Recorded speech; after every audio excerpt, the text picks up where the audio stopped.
Pandalam police ഇപ്പോൾ ശാന്താനന്ദ മഹർഷിയുടെ മൊഴി രേഖപ്പെടുത്തും.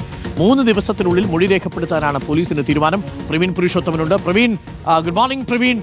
പോലീസ് ആ കേസ് വിട്ട് കളഞ്ഞിട്ടില്ല, പോലീസ് അന്വേഷണത്തിലേക്ക് തന്നെയാണ് അല്ലേ?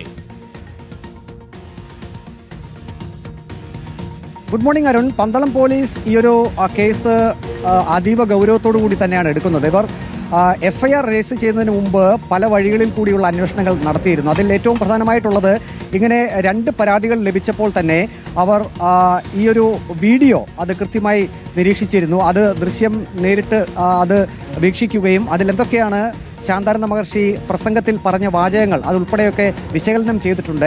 അതിന്റെ അടിസ്ഥാനത്തിൽ കൂടിയാണ് ഏറെ സമയമെടുത്തുകൊണ്ട് തന്നെ പന്തളം പോലീസ് 2 വകുപ്പുകൾ പ്രകാരം കേസെടുത്തിരിക്കുന്നത്.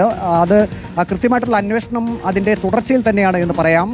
ഇന്നലെ നാം പോലീസ് ഉദ്യോഗസ്ഥരുമായി ബന്ധപ്പെട്ടപ്പോൾ ഈ മൊഴിയെടുക്കുന്ന കാര്യത്തിൽ അവർക്ക് ചില സംശയങ്ങൾ ഉണ്ടായിരുന്നു. കാരണം ഒന്ന്, ഈ ഒരു ദൃശ്യം ശാസ്ത്രീയ പരിശോധന അതിന്റെ ഒരു പൂർണ്ണത വേണമായിരുന്നു. ഏതായാലും അത്തരം സാങ്കേതികപരമായിട്ടുള്ള കാര്യങ്ങളെല്ലാം പോലീസ് പൂർത്തിയാക്കിയിട്ടുണ്ട്. ഏതായാലും 3 ദിവസത്തിനുള്ളിൽ മൊഴിയെടുക്കാനാണ് 3 ദിവസത്തിനുള്ളിൽ ശാന്താനന്ദ മഹർഷിയുടെ മൊഴിയെടുക്കും എന്നാണ് പ്രവീൺ പുരുഷോത്തമൻ പത്തനംതിട്ടയിൽ നിന്നും റിപ്പോർട്ട് ചെയ്യുന്നത്.